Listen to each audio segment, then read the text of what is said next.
Unë me të thënë drejtën nuk e ndjek shumë pak televizionin këto kohë, sepse po merrem terren. Jam gjithë kohës në zonën time elektorale, pra në Krujë dhe në Fushkruj, po sigurisht edhe në Durrës, edhe në Manës dhe në Suk dhe në Shijak.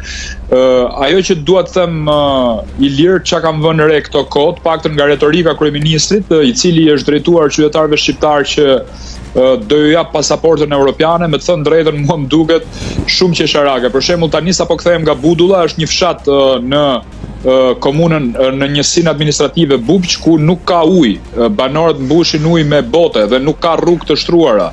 Njëra bashki thot tjetrës është në kompetencën tënde për të shtruar rrugët dhe I bëjnë ping-pong qytetarëve. Me 10 shkolla të mbyllura në malsinë e Krujës, Mallkuç, pra në zona që janë vetëm 8-9 kilometra nga aeroporti ndërkombëtar I Rinasit. Dhe ky ju premton shqiptarëve pasaportën europiane. Kam denoncuar çdo rrugë e cila është prishur. Kujdes, jo në akset thella të fshatrave, por pikërisht në ato rrugë që lidhin qytetin me një fshat caktuar apo veriun me jugun, sepse Fushkruja është një pikë nevralgjike që lidh veriun me jugun dhe është shumë afër Tiranës, në fakt për disa konsiderohet si një lagje e Tiranës, dhe të kesh këtë lloj varfërie, të kesh këtë lloj infrastrukture, të kesh mbyllje shkollash, për shembull ka klasa që bëjnë mësim të përbashkët, klasa pare, 2, 3, 4 dhe 5. Në një shkollë, domethënë kishte 34 nxënës me 17 mësues. Unë nuk e di, këta I kanë përmbushur çdo kush shqiptarëve për t'i larguar nga Shqipëria, dhe unë mendoj që kemi të bëjmë me agjent shpopullimi. Unë e kam shprehur 100 kryet herës, thjesht po e vërtetoj tani në fshatrat e Fushkrujës dhe të Krujës. Kruja një qytet totalisht I rënuar Ilir dhe nuk ka njerëz, pra është një qytet fantazëm, del në orën 5 pasdite, as fëmijë as pleq. Nga ana tjetër ka një shqetësim shumë të madh për shtëpitë e tërmetit, të cilat janë ndërtuar nga qeveria, është e vërtet. I kanë marrë fondet nga ndërkombëtarët, ndërkohë nuk ju japin çelçat. Pra kanë 2 vite që janë ndërtu banesat e krutanëve dhe nuk japin çelçat. Unë nuk e di, nëse ju keni në informacion, gazetarët tuaj duhet pyesin instancat qeveritare, pse nuk ju japin çelçat qytetarëve krutan. E para, e dyta, kanë ndërtu 52 shtëpi më pak. Pra 52 familje krutane janë mëshirë të fatit tani sepse nuk janë ndërtuar shtëpiat.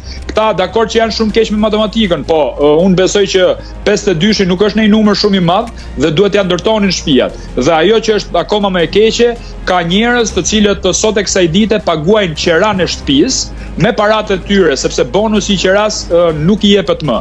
Dhe më konfirmon një mjek sot, të cilin e takova, një njeri shumë I nderuar, për arsye etike nuk po ja bëj emrin me dije, dhe më thotë që janë 70 vjeçar në rreth në Krujës, të cilët vdesin dhe nuk ka se kush t'i jap ilaçet, ose ju bie infarkt ose paraliza dhe nuk ka kush I sjell në spital. Pra, fëmijët e tyre kanë nikur, I ka kapi stres I madh sepse kanë ndruar shtëpiat, ja ka prish shtëpia tërmeti dhe rrin me qera dhe nuk janë mësuar me ambientet e reja, se kjo punë shkoi gjatë. Tërmeti ka ra me 26 nëntor 2019, tani jemi në 2025, kanë kaluar 6 vite dhe këta akoma renden si njerëz nomad pa shtëpia.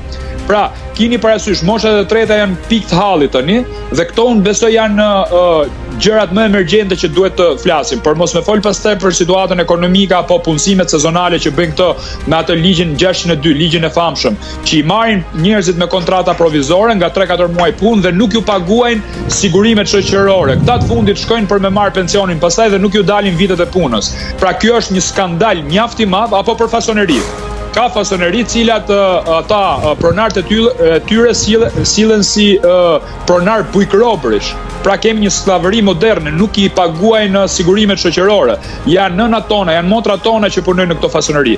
Pra unë mendoj që ky është problemi thelbësor, jo pasaporta europiane. Pasaporta europiane dhe nuk ka ujë dhe rrugë dhe drita, nuk ka paralelizëm me njëra tjetrën.